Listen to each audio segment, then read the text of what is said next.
sans bruit. Gloire à Dieu. Quand nous voyons que le temps est menaçant, tout un chacun de nous sait qu'il doit le voir. Gloire à Dieu. Lorsque nous voyons un manguier commencer à donner des fleurs, c'est qu'il va demander l'addition. Gloire à Dieu. Donc, quand un manguier commence à présenter des fleurs, celui à qui appartient le manguier s'attend à récolter des mangues. Gloire à Dieu. Donc quand il ne voit pas ces mangues, il commence à se fâcher contre le manguier. Ça voit dans un passage de la Bible, le Seigneur a vu le figuier. La Bible dit que ce n'était pas la saison. Mais quand je lis ça, interpellé mon esprit, je dis mais parfois le Seigneur est un peu injuste. Amen. Mais il n'est pas injuste. Comment tu peux aller un figuier? Tu sais que ce n'est pas le temps. Et puis tu veux qu'il produise le soleil. Jésus a dit qu'il n'a pas vu de fruits sur le figuier, il a maudit le figuier. Et il a dit au figuier que personne ne mange encore de tes fruits. Pourquoi? Le figuier devait se soumettre à la présence de Dieu parce que Jésus avait le figuier n'a pas besoin de saison.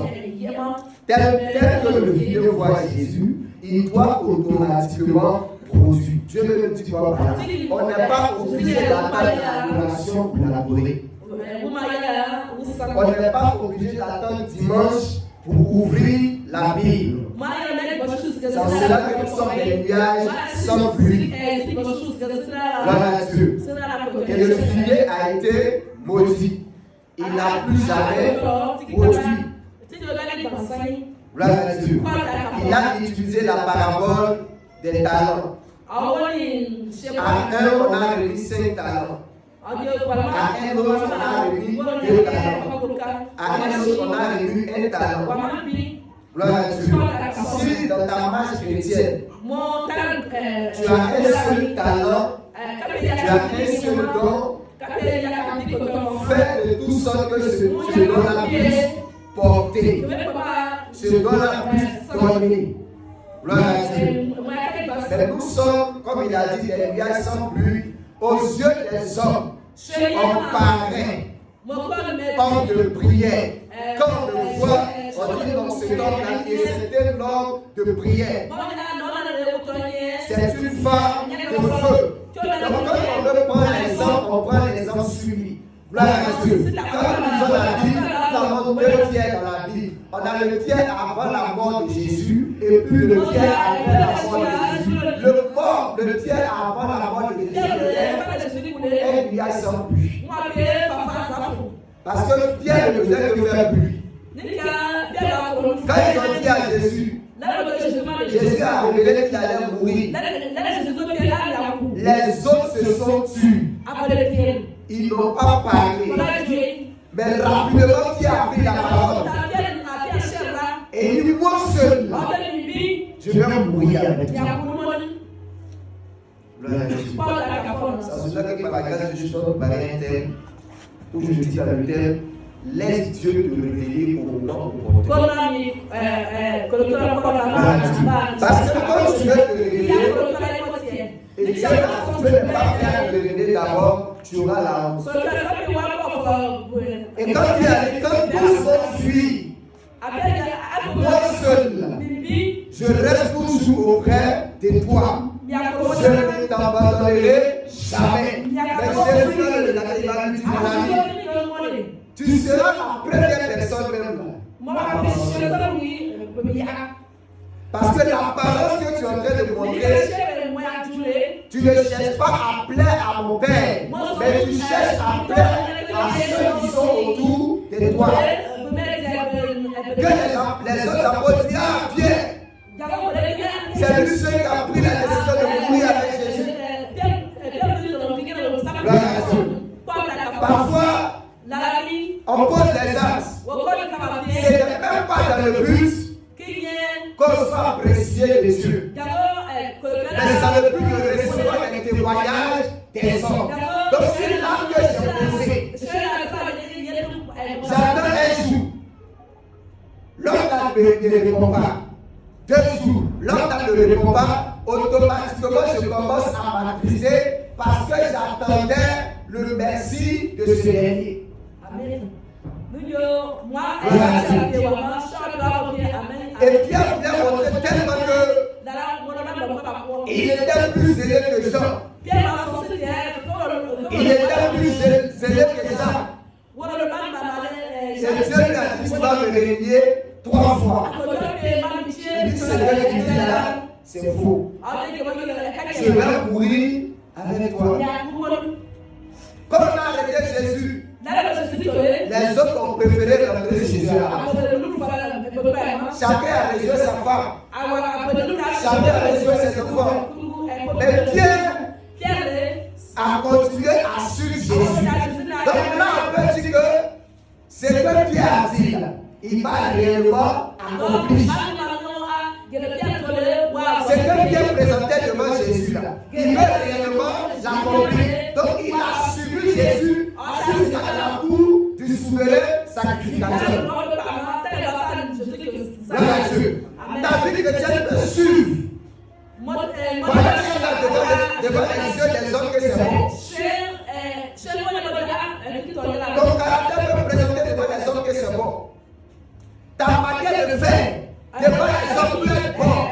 Mais le temps va révéler réellement si ce tien vie de prière que tu présentes est vrai. Le temps va révéler réellement si ce que tu présentes est là, si c'est réellement vrai. Parce que personne ne pouvait savoir que Pierre allait régner Jésus. Parce que il est rentré dans la cour. C'est assis avec les gardes du souverain sacrificateur. Et quand Dieu veut te rabaisser, quand Dieu lui a sans pluie pour qu'on puisse te retrouver, c'est toute une petite occasion qui te défend. Même pas un gaz, on dit une petite fille va intercepter Pierre pour lui dire, toi tu étais avec Jésus. Et Pierre va lui boire. Je ne l'ai jamais connu. Il vient de révéler c'est un nuage sans pluie. Une deuxième fois encore, une femme encore va l'interpeller. Pour lui dire, Pierre, toi tu étais avec Jésus. Il dit, je ne l'ai jamais connu. Gloire à Dieu. Je le connais qu'on n'est pas ensemble. Et puis je n'ai jamais connu ces deux choses différentes. Gloire à Dieu. Il n'a jamais connu Jésus. Et tout le monde a su que c'était un nuage sans pluie. Pierre ne faisait que faire bruit. Gloire à Dieu. Que ta vie de prière ne soit pas pour présenter aux hommes. Gloire à Dieu. La Bible dit que quand tu gênes, ne prends pas un air triste pour montrer aux hommes que tu es en train de gêner. Mais les gens, quand ils gênent, s'ils sont dans le 21e jour, ils allument leur caméra. Ah, je suis sur la montagne. Je suis sur le mont Sinaï. Je suis en train de gêner pour la part du bois. C'est un nuage sans pluie. Parce que le ciel ne va pas porter. Voilà Dieu. Après quand tu pries, rentre dans ta maison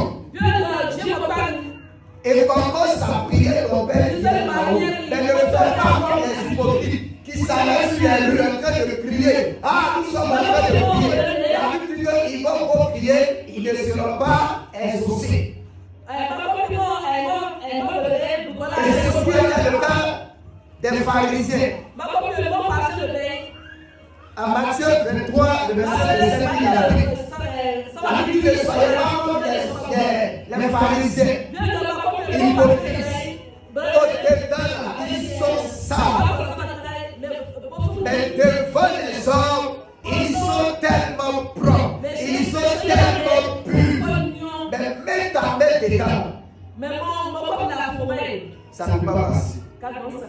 Et un chrétien sans nuage, un chrétien qui a des nuages sans pluie, c'est un chrétien.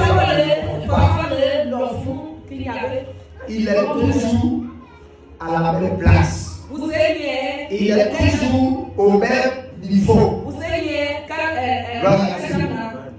Quand Dieu compte comme un homme de prière, il va arriver des situations, on va te présenter, tu ne pourras pas. Gloire à Dieu. Quand Jésus a envoyé ses disciples, il y a des personnes qui sont des nuages avec lui, mais eux-mêmes après deviennent des nuages sans pluie. Quand Jésus a envoyé les disciples à Matthieu 10 pour aller évangéliser, pour aller parler de sa bonne nouvelle, ils sont partis avec l'humilité. L'orgueil prend la pluie. Les nuages peuvent se présenter. Le temps est menaçant, mais l'orgueil va bloquer la pluie. On fera le temps menaçant, mais on ne verra pas la pluie. Pourquoi? Parce que l'orgueil ne pas. Quand ils sont avec le péché, il y avait l'humilité. Ils ont parlé, les paralytiques ont marché, les morts ont été ressuscités, les boiteux ont marché. Ils ont donné la bénédiction. Mais quand Jésus s'est retiré, et que le monsieur a envoyé son fils qui était malade, la Bible dit qu'ils ont prié, rien ne s'est produit. Et quand Jésus est venu, ils lui ont demandé, mais pourquoi on n'a pas pu? Il dit, vous êtes incrédules. Ces sont les démons ne sont que par le jeûne. Le jeûne te permet de briser ta chair. La prière te permet d'être encore plus en connexion avec Dieu. Donc quand le jeûne rend le temps menaçant, la pluie fait descendre, la prière fait descendre la pluie. Quand le prophète allait dire au roi, il ne va pas pleuvoir pendant 3 ans. Il a déclaré. Gloire à Dieu. Et il n'a pas plu pendant 3 ans, 6 mois. Il n'a pas plu. Mais quand Dieu lui a dit, pas encore, il a commencé à prier. C'est la prière qui attire la pluie. Et la pluie à laquelle nous sommes en train de parler n'est pas une pluie ordinaire, n'est pas une pluie physique, mais c'est la grâce qui descend sur ta vie. Parce que si la pluie descend sur toi, tu deviens une source de bénédiction. Mais s'il y a la sécheresse sur toi, tu deviens une source de malédiction. Et combien de chrétiens, nous sommes des sources de bénédiction? Est-ce que les gens peuvent s'approcher de nous et être arrosés par la pluie spirituelle? C'est comme l'APD. Tout le monde voit que le temps est menaçant sur l'APD. Donc la vie de ceux qui viennent, on va les comparer à un champ. D'où la pluie ne descend pas. Donc qu'est-ce qu'il faut faire? Je parle là où le temps est menaçant. Parce que je sais qu'il va pleuvoir. Mais quand j'arrive là, il ne pleut pas. Quand même que le temps est menaçant, il ne pleut pas. Gloire à Dieu. Parce que l'orgueil est en train de bloquer la pluie. Gloire à Dieu. Il y a aussi des personnes qui viennent dans un endroit où le temps est menaçant. Il pleut, mais la pluie ne les arrose pas. La pluie ne les touche pas. Parce qu'ils ne s'accordent pas avec celui qui coule la pluie. Amen. Et quand tu descends dans le verset 27 de Matthieu 23, il dit les pharisiens paraissent prompts, paraissent beaux au devant du peuple, mais au dedans là, ils ne sont pas vrais. Les pharisiens disaient au peuple de ne pas travailler dimanche, de ne pas faire dimanche, mais eux ils prenaient leur bouton pour aller les faire bouter dimanche. servante là travaillait les dimanches. Et quand Jésus a commencé à travailler dimanche, ça a commencé à les énerver.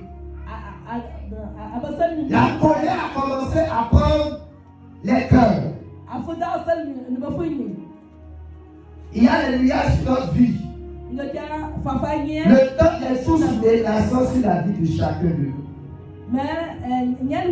Parce que le temps qui est menaçant là, c'est le temps que Dieu t'a donné. Il n'y a pas quelqu'un ici là qui n'a pas un don. Il n'y a pas. Le fait de savoir chanter, c'est un don. Le fait d'entendre, c'est un don. Le fait de discerner, c'est un don. Donc le temps est menaçant dans ta vie. Mais est-ce qu'il pleut dans ta vie? La pluie, c'est l'onction.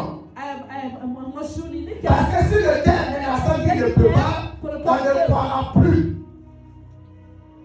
Voilà Dieu. Donc ton temps est menaçant. Appelle la pluie maintenant à tomber. La pluie doit arroser les gens autour de toi. La pluie doit mouiller les gens autour de toi. Voilà Dieu. Alors je dis, le temps est menaçant. Comme on te dit, moi j'ai don de guérison, c'est le don de vision, c'est le don de révélation. Mais combien de fois ton don de guérison a sauvé quelqu'un? Gloire à Dieu. Combien de fois? Est-ce que quelqu'un est venu me voir? Ah, mais Dieu, je ne me sens pas que je suis malade, et tu vas voir. Pendant qu'on échangeait là, le Seigneur me dit, sa maladie là, c'est pas un esprit. C'est elle-même. Je lui ai dit, maman, tu fais quoi dans ton église? Elle dit, je suis des Bologne. Dieu me dit de te dire, la maladie là, c'est toi. Quand tu ne pries pas pour les autres là, c'est une seule là, c'est ce qui veut descendre sur ta vie. Gloire à Dieu. Amen. Tu as le don. Appelle l'onction pour arroser. Dans la vie de l'évangéliste, il y a le don de délivrance. Et il a prié pour que la pluie de délivrance, l'onction de délivrance descende. C'est pourquoi les délivrances s'opèrent. Gloire à Dieu. Amen. Il y a des ministères là écrit dessus. Ministère de délivrance, ministère de puissance. Mais un seul sorcier tourmente l'église. Gloire à Dieu. Mais quand on prend la classification des esprits là, un démon, un sorcier est comme un enfant de 0-1. Si un seul sorcier arrive à tourmenter l'église de puissance et de feu, et si un seul franc-maçon vient, c'est qu'en plus seul qui ferme l'église. Et c'est comme ça beaucoup d'églises sont.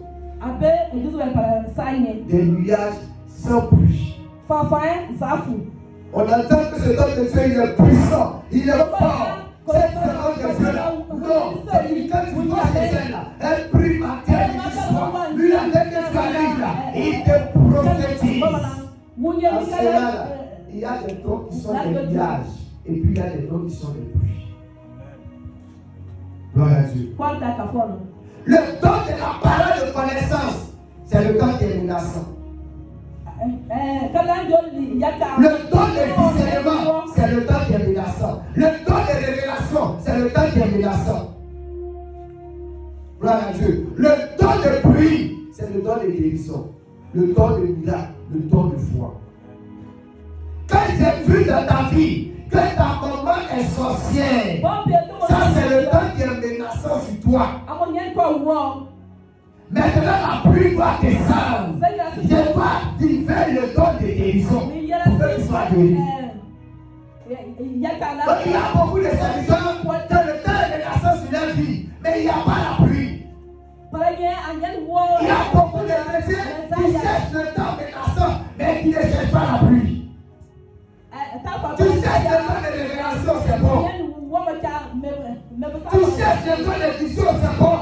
Mais quand tu auras vu dans la vie de ce homme d'esprit là, qu'est-ce que tu vas utiliser pour chasser?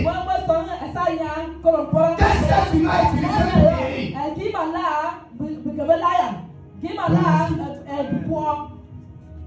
C'est pourquoi c'est que les dons de guérison, les dons de miracles, les dons de foi sont les personnes qui activent la pluie sur la vie de certaines personnes. Parce que si tu vois du don, les hommes meurent. C'est du respect pour quelqu'un qui a le don de guérison. C'est du respect pour quelqu'un qui a le don de miracles. Pas parce que je banalise les autres dons, non. Mais celui qui a le don de miracles, et puis celui qui a le don de vision. Si on a un leader ensemble, celui qui a le don de guérison est au-dessus de celui qui a le don de vision. Et cela se présente sur le plan physique. Quand nous allons à l'hôpital, on ne se précipite pas pour t'injecter. On va d'abord utiliser le thermomètre. On va d'abord prendre ta température. Pour voir quel est le degré de ta température, on va te donner un médicament. Donc ne te limite pas au niveau du thermomètre seulement. Ne te limite pas au niveau de la température.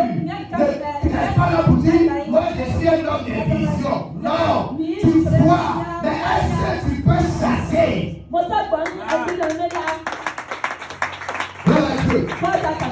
Tu as fini de voir, est-ce que tu peux déloger? Et quand tu veux le temps, on a plus de prendre ton poids, on a plus de prendre ta température, on va maintenant faire l'ordonnance qui est la pluie qui va enlever la maladie qui est dans ton corps. Donc si tu as le temps de vision, on va t'en organiser. Ça, la classification des dons, on appelle ça les dons d'inspiration. Dieu te donne ça pour t'inspirer à chercher ce qui est plus puissant. Parce que le plus puissant, c'est la catégorie des dons de puissance. Donc ne cherche pas le don de catégorie de puissance. On cherche à être menaçant, mais on ne peut pas.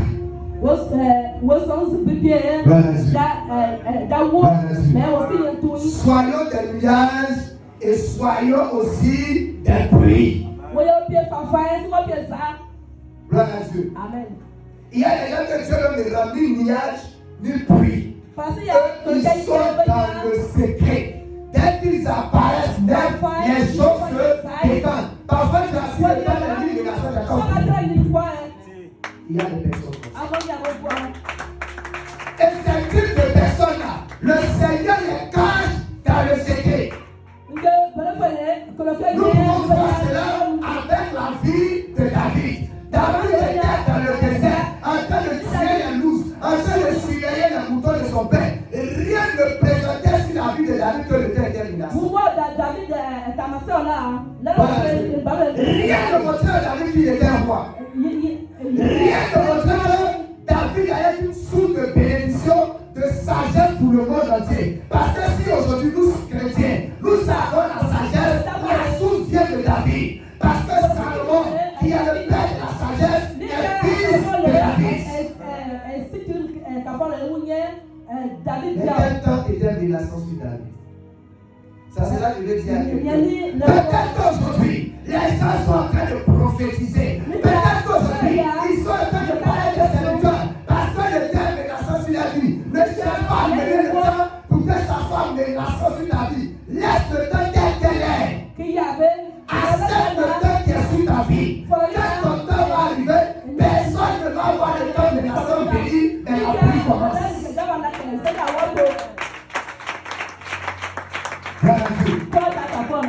Et quand le Seigneur ne veut pas que le temps soit menaçant pour te révéler, il veut te protéger. Il veut te protéger de beaucoup de choses. Le Seigneur a pris le temps de briser l'orgueil, de briser le mandibule dans la vie de David. Surveiller les moutons. Parce que quand tu compares un mouton, on veut te dire que tu es intelligence. Mais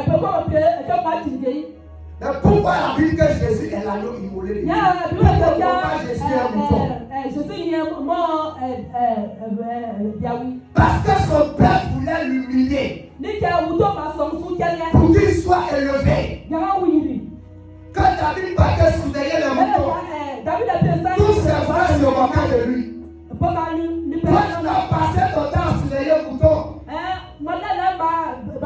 Mais le Seigneur préparait David un combat. Personne ne voyait. Le Seigneur est en train de lever David pour quelque chose de fort. Aucune personne n'allait s'attendre. Si tu es dans le noir, si tu es caché, le Seigneur est en train de préparer quelque chose pour toi. Quand le temps sera venu, il va te révéler au monde entier. La Bible dit quoi? Le monde attend avec un ardent désir la manifestation des fils des dieux. Il y a des gens que le Seigneur manifeste. Il y a des personnes que le Seigneur présente vite. Mais il y a des personnes, le Seigneur prend le temps de pouvoir les présenter. Et quand il te présente,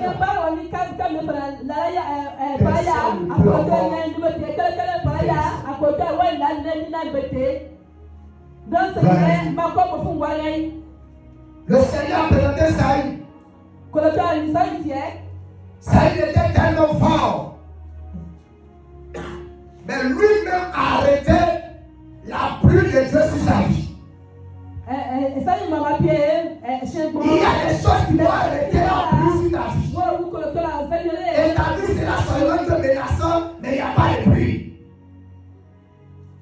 Saïd n'avait pas droit à faire le sacrifice. Il devait attendre le prophète. Mais comme le prophète ne venait pas, Saïd a préféré aller lui-même faire le sacrifice. Gloire à Dieu. Si tu pries, le Seigneur reste. Peut-être qu'il est en route. Et Saïd a réuni le peuple. Il a fini le sacrifice net. C'est là que le prophète est venu. Il dit Saïd, tu as fait quoi? Comme tu ne venais pas, c'est pourquoi je fais le sacrifice. Et ils vont lui dire, tu ne seras plus roi sur Israël. Parce que Dieu l'a levé en même temps. Ça veut dire qu'il y a des chrétiens qui ont le Saint-Esprit autour d'eux, mais qui n'ont pas le Saint-Esprit en eux. Parce que le Saint-Esprit est quitté. Gloire à Dieu. Et Samuel est parti pleurer. Dieu dit à Samuel, pourquoi tu pleures sur Saïd? Je l'ai déjà rejeté. Pour dire quoi? La pluie de Saïd, c'était le combat qu'il gagnait. Parce que quand tu lis le livre de Samuel, Saïd battait les Philistins. Sur tous les fronts, il les battait. C'était lui sa pluie. Gloire à Dieu. Amen. Mais quand Saïd a décidé de faire le sacrifice, la Bible dit que l'esprit de Dieu l'a quitté. Et Dieu a envoyé un esprit mauvais qui vient de lui-même. Pour posséder Saïd. Et Dieu a envoyé Samuel dans la maison d'Isaïe. Pendant que Samuel s'en va, David est dans le désert. En train de surveiller les moutons. David est dans le désert. En train de combattre les loups. Mais sur le plan spirituel, c'est loups qui va représenter Goliath. C'est Dieu qui va dévorer ces agneaux-là, représenter Goliath. Donc, le Seigneur le préparait à aller affronter Goliath, mais sans qu'il ne le sache. Si le Seigneur te met derrière, c'est pour que tu puisses surmonter certaines épreuves. C'est pour que tu puisses gagner des combats que tu ne connais pas. Et quand le temps sera venu, c'est là que tu sauras. Gloire à Dieu. Amen. Quand le prophète est arrivé, il a vu le frère de David bien bâti, bien enfant. Et qu'est-ce qu'il a dit? Certainement, c'est lui le roi. Parce que son taille était menaçant. Sa forme était menaçante. Son visage était menaçant. Mais Dieu va dire au prophète, Tu regardes à l'apparence. Tu regardes le temps d'incarnation sur sa vie. Mais moi, je regarde le cœur. Son cœur ne peut pas attirer la bouche. Gloire à Dieu. Et il va demander à Isaïe, je suis que c'est tous tes enfants. Et c'est celui qu'on élise là. C'est toi que Dieu, souvent Dieu ne lui permet qu'on te néglige. Souvent Dieu permet qu'on t'oublie. Et il veut te révéler au moment opportun. Et il m'a dit, il y a un autre, mais c'est un verset. Il dit, allez-y, la paix pour voir. Quand ta vie va arriver, petit de fort, petit de taille, le Seigneur dit à Samuel, prends ta conduite, et où est le pasteur, c'est lui que j'ai choisi. Mais rien ne montre que David était roi. Il n'avait rien de la royauté. Mais c'est lui que Dieu a choisi. Donc si le temps n'est pas menaçant sur ta vie, le Seigneur c'est pour moi. Gloire à Dieu. Si tu es mis à part, le Seigneur c'est pourquoi. Si les gens sont morts, que toi tu es toujours au même point de départ, le Seigneur c'est pourquoi. Gloire à Dieu. Et ils vont aller au combat. On dit pendant des jours, Saïd a pris toute la main d'Israël pour aller combattre les Philistins. Ils se sont mis à rang. Un seul Philistin va sortir. Va commencer à insulter les Israéliens. Si vous arrivez à nous battre, vous serez vos esclaves à vie. Mais si on arrive à vous battre, vous serez vos esclaves à vie. Saïd a arrêté. Il ne peut pas aller devant. Il ne peut pas aller derrière. Parce qu'il est le roi d'Israël. Donc c'est le roi qui doit dire allons-y. Et puis tout le monde attend. Mais le grand Saïd même a arrêté. Tout le monde attend le mot d'ordre de Saïd pour qu'il puisse aller. Mais il n'y a pas de plus de combat dans sa vie. Le Seigneur a déjà retiré. Parce qu'il est devenu orgueilleux. Parce qu'il s'est dit à lui-même, si ça n'est pas là, lui il peut faire le sacrifice. Tu peux arrêter la pluie de Dieu sur ta vie. Tu ne veux pas que parce que Dieu t'utilise dans sa de délivrance. Donc je suis devenu même chose comme mon père spirituel, tu mens. Quelle que soit la dimension à laquelle Dieu va te lever, comprends toujours que tu travailles sur l'onction apostolique. Et dimanche, on va faire les différents types d'onction. Gloire à Dieu. Amen. Donc Saïd s'est dit à lui-même, je suis roi. Ah, pourtant ce temps-là, le roi n'avait pas le droit de faire le sacrifice. C'est les sacrificateurs. Et Samuel était à la fois prophète.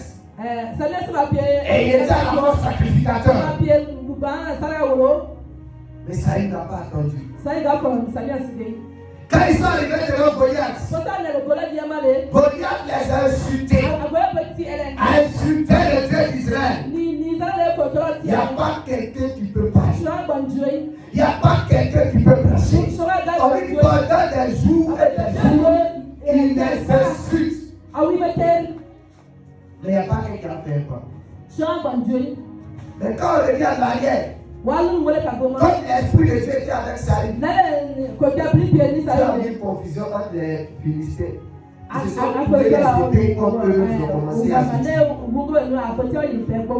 Mais quand Dieu l'a quitté, ils sont arrêtés, il n'y a pas moyen. Saïd sait que s'il avance, il va mourir. Gloire à Dieu. Et après la consécration de David, son père va l'envoyer au champ de combat. Ça fait des jours que les deux frères sont en train de combattre. Va voir ce qui se passe et apporte un peu de nourriture. Il ne partira pas dans le but de combat. Quand le Seigneur va vouloir te présenter, quand le Seigneur va vouloir faire descendre la pluie, ça sera à un temps où toi-même tu ne t'attends même pas. Tu as Tu ne t'attends pas que puis on te dit voici un malade. Dès que tu pries, le Seigneur fait. Comme ça, il compte ton entendement. Et quand David va arriver, il va demander les nouvelles. Et puis il attend. C'était circoncis-là, en train de suiter les enfants d'Israël, en train de suiter le peuple d'Israël. Et puis il est dans les grands combattants. Il n'y a pas peur. Ils portent le nom de soldats, mais ils n'ont pas le cœur de combat. Pourquoi? Il y a une lueur sur les têtes, mais il n'y a pas la pluie de combat. David dit, c'est pas normal que lui ait reçu notre Dieu. C'est vraiment dit, mets ton orgueil de côté.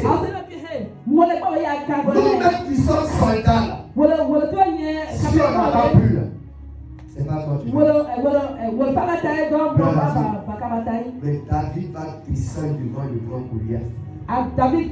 Commencer aussi à le menacer. Tout le monde a commencé à frapper la tête. Les grands frères de David, oh mon petit frère, c'est notre dernier jour de foi. Goliath va le tuer. David fait une seule pierre. Et David va utiliser. Il va tuer Goliath avec. Et tout le monde va commencer à croire en David comme libérateur du peuple d'Israël.